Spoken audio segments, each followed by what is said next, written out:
akka shunkurtii kukkutanitti kukkuttee shaanxaatti naqxee iddoo zabbaalaatti gatte. Dhala namaa kukkutanii qullubbii ta'e jechuudha. Dhalli namaa kaarotii qayyasirii ta'ee kukkutamee shaanxaatti naqamee iddoo gaarbejii yookiin iddoo zibbaalaatti gatamuu jammare jechuudha. Ilmi namaa keessaafuu Itoophiyaa jechuun saree gurraatti salphattu bakka hundumaatti salphinaan tokkoffaa kan taate.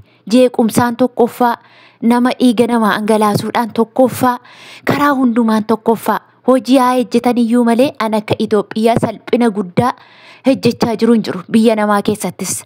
Garuu jechuudha kan haatiif abbaan biyya keessatti dhiiga namaa dhangalaasa, dhiiga namaa lolaasa guddisantu dhiiga namaa ammallee deebisee akkasitti dhangalaasee maqaa biyya isaa fi maqaa saba isaa balleessa jechuudha. Inni kun immoo namni jaallatee naman ajjeesu, namni waa malee naman ajjeesu, wanti dhaqee geessee nama ajjeesisuu irra nama geessisu waan akkamiiti.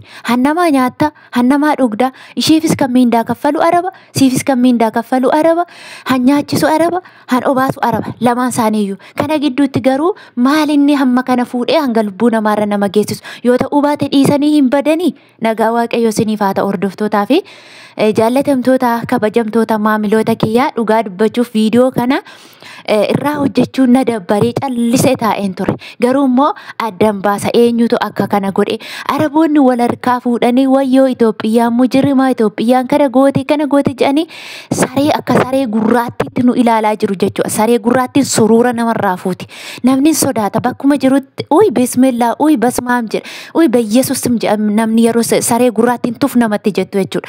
Akka kanatti nu tuffachaa jiru. Garuma Itoophiyaa jedhanitti wuy kun immoo Itoophiyaa kan immoo kan godhe Itoophiyaa anuun jechuu jammaran jechuudha. Maaliif hamma keenya arganii jiruu keenya arganii jechuudha. Inni maaltu ta'e yoo jettanii obboleettiin tokko qaama ishee kukkutanii akkuma shunkurtiitti shaanxaa keessa ishee kaa'anii iddoo gaarbeejiitti gatan jennaan iddoo zibbaalaatti jechuudha. Akkuma shaanxaa keessa dhala namaa kukkutanii shaanxaa keessa kaa'u jiru bageetaa Yesuus Kiristoos. Dhugaa Rabbii kun budaadha. Budaa warra dhiiga namaa nyaatanii nama nyaatanii guddatan malee kun dhala namaati jedhee yaadu ani akka kooti jechuudha. Otumaan gam aaranii namni amma kana dhala namaa kukkutee akka qullubbiitti akkas nama go'a jee I think yaadamu kuni jechuudha. Garuu inni bare akkasuma inni dhiiga namaa bare immoo namni wanta tokko ittiin fakkaatu jechuudha. Akkuma qullubbii kukkututti kukkuta jechuudha. Inna dubartiin tokko akkas gooteet iddoo gaarbeejiitti gatte jechuudha. Eenyuun akkas go'e yoo jettan lammii biraatu lammii biraa akkas go'e osoo hin taane kan akkas godhe lammii Itoophiyaatu lammii Itoophiyaa fuudheeti kukkutee shaanxaa keessa kaa'ee gatee jechuudha. Habiibaa fa'aa biratti argitaniittu Amaariffaa namoonni baay'een keessan dhageessu. Guyyaa baay'ee viidiyoon isaa hin jira garuu asirra viidiyoon sun fidamuun orkaadha yuuni. YouTubein hin eeyyamu jechuudha. Qaama namaa akkas ta'e kana baay'een keessan TikTok irra deema gidduu kana naannoo torban tokkoo fixe jechuudha. Dhugaa dubbachuuf hirriba na dhoowwate. Ani gizee dura arabatu kukkutee kana godhee je'eeni Yesuusim akkamumatti of amannee rafna yaa Rabbi ati nu eegi. Harka namaa jirra biyya ormaa jirra ati nu eegi. Na sodaadha dhugaa Waaqayyoo kilaasiin cufantaan qabu yaani qulfiin qabu dhugaa Kiristoosi dhagaafa jalan kaa'a jechuudha. Maaliif yoo xinnoo ishee gogog jettellee ofirratti dammaqaa kan jedhu kan nama eegu Rabbi Waaqayyoo isa manaa nama baase agaruu ani arabota amma kana garaa jabaatee garuma jabinaan hanga kana nama kukkutee lafa nama kaa'anse lakkaala. Warruma bare warruma hankeenya warruma harki nagaan qabne iddoo deemutti jechuudha. Biyya adda addaatti ijoollee xixiqqoo muuranii ajjeesanii maal godhu mushurroo bara heerumtu qalanii kanaan dura ijoo Kuweetitti mushurroo har'a heerumtu har'a galgala heerumtu galgala akka har'aasaa hadiyyaa ishee fi laatte lammii makeenya lammii Itoophiyaa fi kennaa kennitee fi mushurroodha boru heerumti baay'ee jaallatti. Dhugaa Waaqaa inaaffaarraa kan ka'e fuutee mushurroo sana qaltee bulte jechuudha. Obboleettii kana yaaddattu yoo ta'e waggaa 5 immoo akkam hidhamtee deebistee bara darbe fannifamte illee argitaniitu baay'een keessan namoonni miidiyaa hordoftaniitan jechuudha. Kana biyya deehan mushurroo qaluu Itoophiyaadha jedhu waan ijoollee qaluu Itoophiyaadha jedhu waan jaarsa ajjeesu jaartii ajjeesu Itoophiyaadha jedhu maqaan keenyi badee jechuudha. Dhugaa Waaqaa turee bulaa turee bulana argitu yoo Itoophiyaan biyya kamirraa biyya hundarraan orkamin ani agaan teessaniin ilaaltu jechuudha. Biyya hundumaatti jariima adda addaa kan gochaa jiru Itoophiyaa jechuudha. Amma gadi ba'anii Arabiffaatiin zeenaa Arabiffaa dabarsaa jiru jechuudha. Biyya Beerut keessatti lammii Itoophiyaa akkas godhe. Mee maaltu mana tokko keessatti 5 taatanii yoo ejjettan lammii keessan faana hojjettu. Namni lammii biraa wajjin ejjetu hin jiru dhugaa dubbachuuf. Namni kan Itoophiyaan taane lammii adda addaa wajjin ejjettan hin jirtan ani hojjedhee beeka akka mataa kootti jechuudha. Dhugaa dubbachuuf yeroo biyya galuuf ka'e hanga ani galuuf waliin ejjettu jedhanii hojjettu tokko fidatanii warra adii kana jechuudha. Yeroo isaan fidatanii dhugaa waaqayyo yoo ani nyaadhe nyaatti yoo ani dhuge dhugdi hojjedheen lallaadhaa fi ofii koo jechuudha. Afaan hin beektu biyya ormaati akkuma koo isheenis garuu biyya namaa aqan dirgig namatti jedha manni namaa bitaa namatti gala afaan namaa hojii namaa waan hundillee bitaa namatti gala miti dhugaa anatu keessa beekeera jee nan nyaachisaa nan obaasa waan an nyaadhe ishee faana nyaadha duubarra shaayii birciqoo tokko dhugu jechuudha maaliif wanti irratti wal geenyu hin jirru kaa.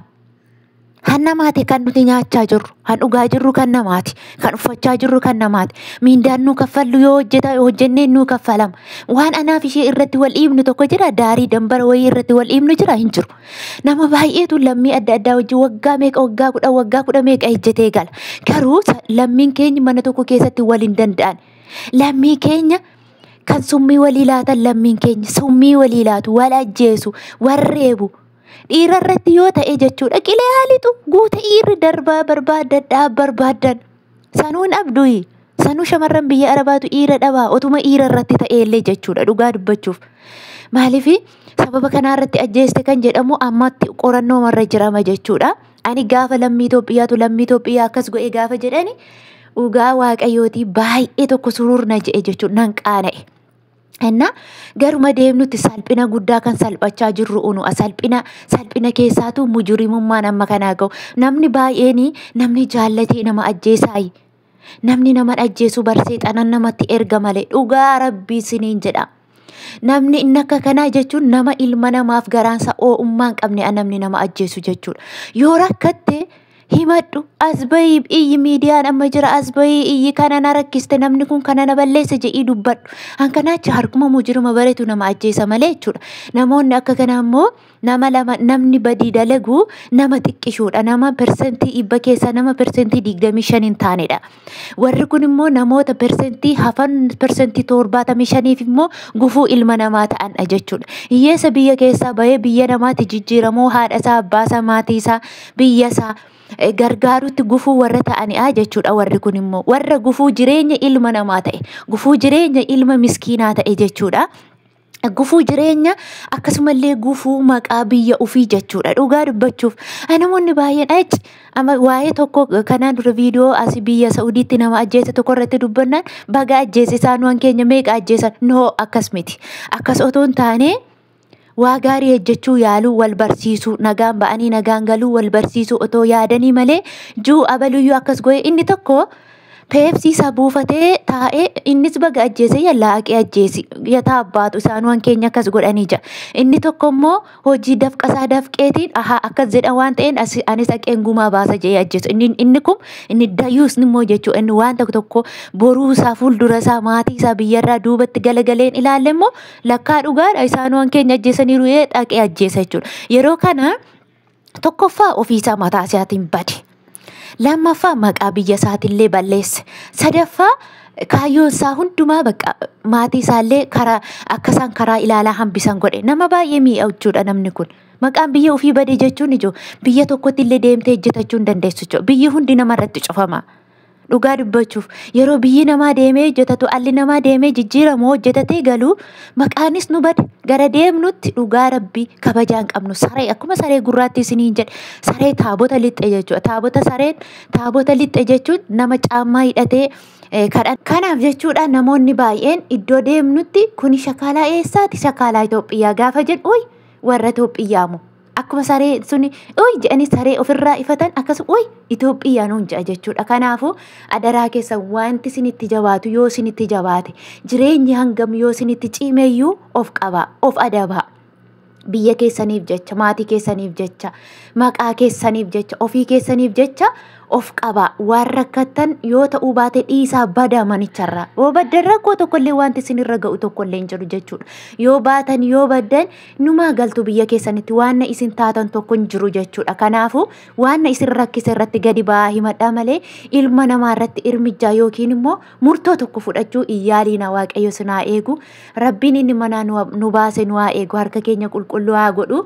Dhugaa Rabbii Waaqayyo bilisa nu haa baasuun siniin jedha. Dogoggorrii fi yaada qeeqa yoo qabaattan koomentii jalatti barreessuu dandeessu. Turtii gaarii.